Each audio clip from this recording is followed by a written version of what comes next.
किसी ने पूछा है कि हम अपनी बेहोशी को कैसे दूर करें, जागृत कैसे रहें। एक स्थान पर बैठकर जबरदस्ती आंखें बंद करके मुझे खुद को नहीं जानना, मुझे आत्मज्ञानी नहीं होना, बस होश में जीना है, वर्तमान में जीना है।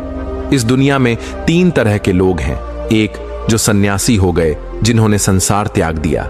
दूसरे जो संसारी हैं, जिन्हें सन्यास से कोई मतलब नहीं है। और इन दोनों के मध्य एक व्यक्ति खड़ा होता है। यह कुछ ही लोग होते हैं जो न तो संसारी होते हैं क्योंकि इन्हें लगता है कि संसार में कुछ गड़बड़ है, वह इन्हें साफ नजर तो नहीं आता, पर इन्हें एहसास होता है। और ना ही सन्यासी होते हैं क्योंकि सन्यासी जीवन इनकी समझ से परे है। एक और जहां एक सन्यासी के जीवन में बहुत सारी चुनौतियां होती हैं और उसका एक ही लक्ष्य होता है और वह खास तौर से उस लक्ष्य की ओर ही बढ़ता है। वहीं एक संसार के जीवन में अनगिनत चुनौतियां होती हैं और ज्यादातर चुनौतियां बेवजह की ही होती हैं और जिनके लिए हम लड़ मरने को तैयार हो जाते हैं। संसार के भोग विलास में लिप्त यह लोग आंख पर पट्टी बांधकर जीते हैं, पर वह तीसरा व्यक्ति जो न संसारी है और न ही सन्यासी है, उसका जीवन इन दोनों से भी जटिल हो जाता है क्योंकि वह संसार छोड़ नहीं पाता, क्योंकि उसकी जिम्मेदारियां बहुत ज्यादा है। और सन्यासी जीवन को पकड़ नहीं पाता क्योंकि संसार का त्याग आसान नहीं है। फिर भी वह कोशिश में लगा रहता है कि कुछ जान ले, कुछ समझ ले, यहीं इस संसार में रहते हुए जागृत रहे। लेकिन क्या इस व्यक्ति के लिए जागृत होना आसान है? तथागत गौतम बुद्ध ने अपने शिष्यों के लिए बहुत सख्त नियम बनाए थे क्योंकि वह जानते थे कि यह संसार अपनी ओर खींचता है। जो भी संसार की ओर खींचा वह एक ऐसी दुनिया में प्रवेश करता है जो स्वार्थ और लालच पर टिकी है। धन का लालच, प्रेम का लालच, अधिकारों का लालच, मान सम्मान का लालच और इन सबसे बड़ा विपरीत शरीर का लालच यानी सेक्स का लालच। ये सभी चीजें हमें सपने दिखाती हैं, भविष्य की कल्पनाएं गढ़ती हैं कि ऐसा होगा वैसा होगा, बस ये कर लो तो सारे सपने पूरे होंगे। आपने देखा, जब आप रात में सपने देखते हैं, सपने में आप एक पूरी दुनिया, पूरी जिंदगी भी जी जाते हैं और जब तक आपका सपना चल रहा होता है आप हमेशा बीच में ही होते हैं, यानी संतुष्टि नहीं होती। और जैसे ही आपकी आंखें खुलती हैं और अगर आपको सपना याद है तो आप हमेशा सोचते हैं कि आगे क्या होना था। इसी प्रकार संसार के जो सपने हैं वह कभी खत्म नहीं होते, हमेशा बीच में ही रहते हैं। ये कभी पूरे नहीं होने वाले, पूरे होने का भ्रम अवश्य बना रहता है। इसी को माया भी कहते हैं। और जैसे ही सोते समय हमारे सपने टूट जाते हैं पर आंखें खुल जाती हैं। संसार में भी हमेशा सपने टूटते हैं क्योंकि ये सपने खुली आंखों से देखे जाते हैं, तो आंखें बंद होने पर सपने टूटते हैं, यानी मृत्यु हो जाती है। बंद आंखों के सपने आंखें खुलने पर टूटते हैं और खुली आंखों के सपने आंखें बंद होने पर टूटते हैं। इसी कारण एक सन्यासी कठोर नियमों में बंधता है। वह साधना करता है, ध्यान करता है, वह अपने भीतर के संसार को बाहर निकालता है क्योंकि कोई संसार बाहर की ओर नहीं है। संसार हमारे भीतर बसता है और एक बार जब वह संसार से खाली हो जाता है तब भी वह साधना और ध्यान जारी रखता है क्योंकि संसार खींचता है और जागृति और समझ ही से बचा सकती है। एक बार तथागत गौतम बुद्ध का एक शिष्य एक युवती के प्रेम में पड़ गया। उसे चारों ओर वह युवती ही दिखाई देती। बुद्ध अपने शिष्य के बारे में जानते थे, लेकिन बुद्ध चाहते थे कि वह खुद से, खुद की समझ से इस संसार के लालच से बाहर आ सके। पर धीरे धीरे वह शिष्य बेकार होता चला गया। उसे ना भूख लगती, ना समय पर सोता, ना ही ध्यान और साधना में उसका मन लगता। वह आलसी हो गया था। वह किसी भी बहाने से बस उस युवती से मिलने निकल जाया करता। जब बुद्ध ने देखा उनका शिष्य खुद की समझ से संभल नहीं रहा, तब बुद्ध ने उस शिष्य को चेताया और कहा, कितनी बार गलती करोगे? हर बार एक ही गलती को दोहराना उचित नहीं। तुम हर बार गिरे हो, हर बार पछताए हो, फिर भी उसी गड्ढे में गिरने की तैयारी कर रहे हो। समझ जाओ, जाग जाओ। पर उस शिष्य को संसार ने पकड़ लिया था। एक रात विहार छोड़कर वह चला गया और उस युवती के साथ विवाह रचा लिया। कुछ वर्षों बाद वह शिष्य चोरी करते हुए पकड़ा गया। राजा ने उसे मृत्युदंड दिया। जब शिष्य को सिपाही पकड़कर ले जा रहे थे तब वहां से तथागत गौतम बुद्ध गुजरे।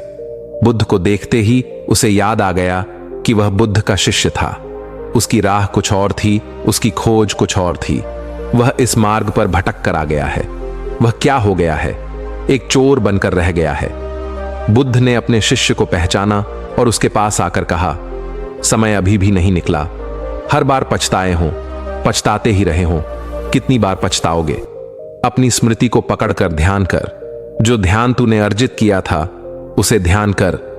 अब जब सब छूटने ही वाला है तो किसका इंतजार कर रहा है? स्मृति को जागृत कर, देख तू कौन है।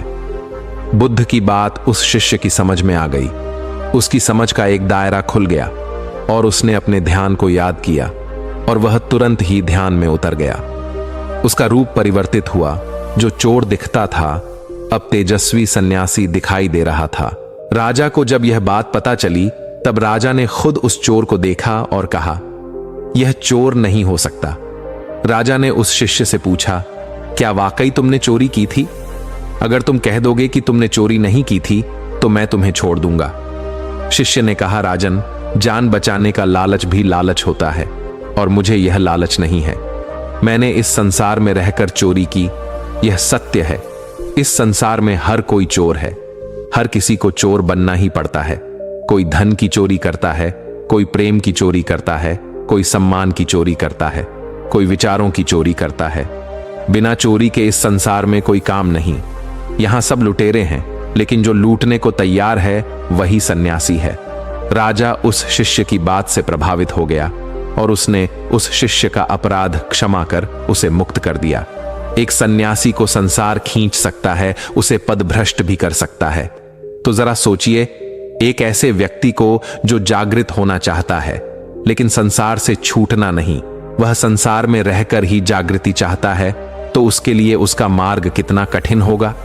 लेकिन कोई भी चीज या कोई भी मार्ग तब तक ही कठिन है जब तक कि हम उसे कठिन मानते हैं। वास्तव में सारा खेल संकल्प का है। संकल्प शक्ति जहां जागृत हो जाती है। अब जागृत हो जाने से मतलब यह मत लगा लेना इसे जागृत करना कोई कठिन काम है। बस संकल्प लेना है और उसे पूरा करना है। इसमें समस्याएं आती हैं। संकल्प टूटने का पूरा पूरा खतरा रहता है और टूट भी जाता है। तो क्या डर? फिर से कोशिश करो, मगर अधूरी कोशिश मत करना। अधूरी कोशिश खुद को धोखा देने जैसी होती है। पूछा है कि बिना ध्यान में बैठकर, बिना जबरदस्ती आंखें बंद कर मैं जागृत कैसे हो सकता हूं? वास्तव में इस संसार में इतना सोच पाना भी कि मुझे जागृत होना है, जागृति की ओर पहला कदम बढ़ाने जैसा है। और यह वही सोच सकता है जिसकी आंखों में कुछ रोशनी आ गई हो, जो कुछ दिख पाने में सक्षम हो, जो संसार की माया का थोड़ा बहुत ही सही अनुभव कर पा रहा हो।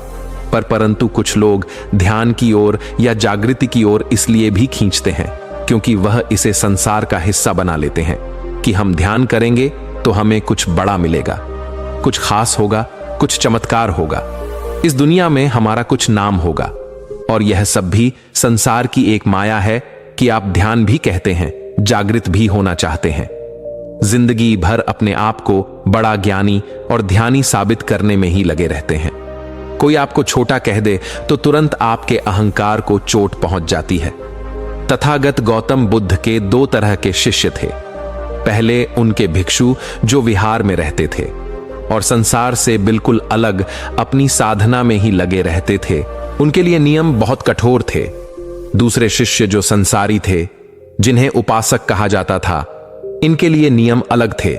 यह शादी कर सकते थे, व्यापार कर सकते थे, संसार के सभी काम कर सकते थे, पर इन्हें भी कुछ नियम मानने होते थे, जैसे चोरी नहीं करना, झूठ नहीं बोलना, नशा नहीं करना, अत्यधिक धन इकट्ठा नहीं करना, लोगों की मदद करना, लालच नहीं करना, सही दृष्टि उत्पन्न करना।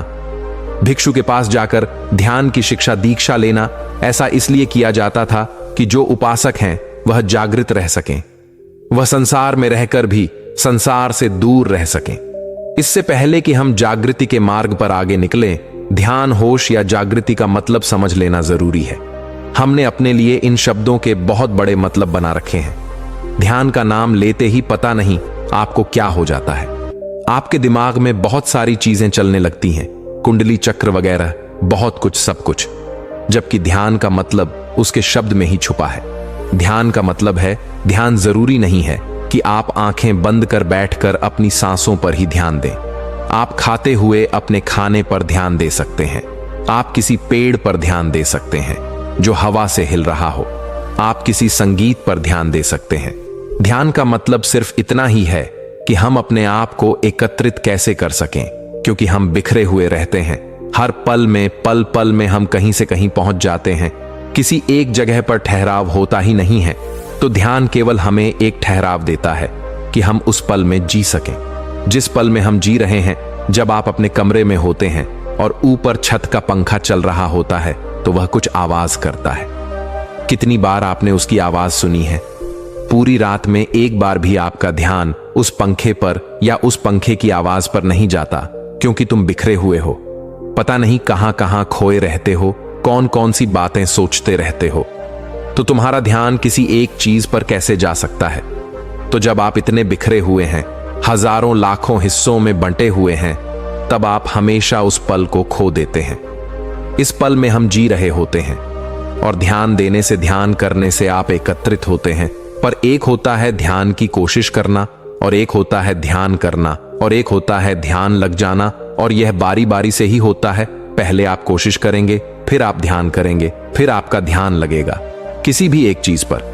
आप जिस पर भी ध्यान लगाएंगे, उस वस्तु या चीज को महसूस कर पाएंगे।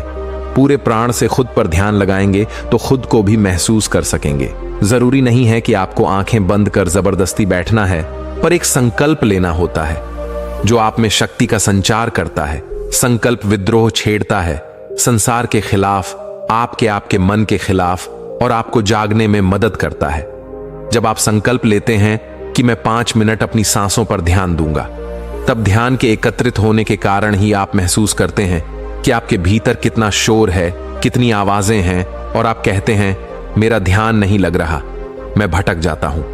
वास्तव में आपका ध्यान लगने की तैयारी कर रहा है, क्योंकि इतना शोर, इतने विचार आपके अंदर पहले से ही है, लेकिन ध्यान ना देने की वजह से आपको दिखाई नहीं देते, सुनाई नहीं देते। लेकिन जैसे ही आप ध्यान लगाते हैं, सब सुनाई और दिखाई देने लगता है, और आप घबराते हैं कि यह क्या। ध्यान का मतलब होता है विचारों का ना होना, और यहां तो विचार ही विचार है नहीं, ऐसा नहीं है। ध्यान का मतलब होता है देखना, जो जैसा है वैसा ही देखना। विचार है तो विचारों को भी देखना। किसी ने पूछा था कि मेरे मन में गंदे ख्याल आते हैं, और गंदे ख्यालों से बचने के लिए मैं ध्यान करता हूं तो ध्यान में और ज्यादा गंदे विचार आते हैं। मैं क्या करूं? हमारा मन घर की तरह होता है। जिस प्रकार हम घर में सामान सजाते हैं, उसी प्रकार हम मन के अंदर भी विचारों को सजाते हैं। जब हम बहुत व्यस्त रहते हैं तो घर की सफाई नहीं करते, अपना काम करते हैं और चले जाते हैं। लेकिन एक दिन आपका ध्यान आपके घर की साफ सफाई पर जाता है। तब आप ध्यान से अपने घर की साफ सफाई करते हैं। तब आपको उस दिन अपने घर में वह गंदगी भी दिखाई दे जाती है जिसका आपको पता ही नहीं था। इसी प्रकार जब आप अपने मन की सफाई करने के लिए ध्यान करते हैं, तो जो गंदगी आपने जाने अनजाने में मन में बसा रखी है, वह तो दिखाई देगी ही, और तभी तो आप उसकी सफाई कर सकेंगे। तो इन विचारों से भागना नहीं है, इन्हें देखना है। देखोगे तभी तो विचार शून्य हो सकोगे। अब यह शून्य शब्द भी बड़ा कॉम्प्लिकेटेड है। जहां शून्य कह दो, वहां पता नहीं आप क्या क्या सोच बैठते हैं। हमारी समस्या की जड़ हमारा सोचना ही तो है।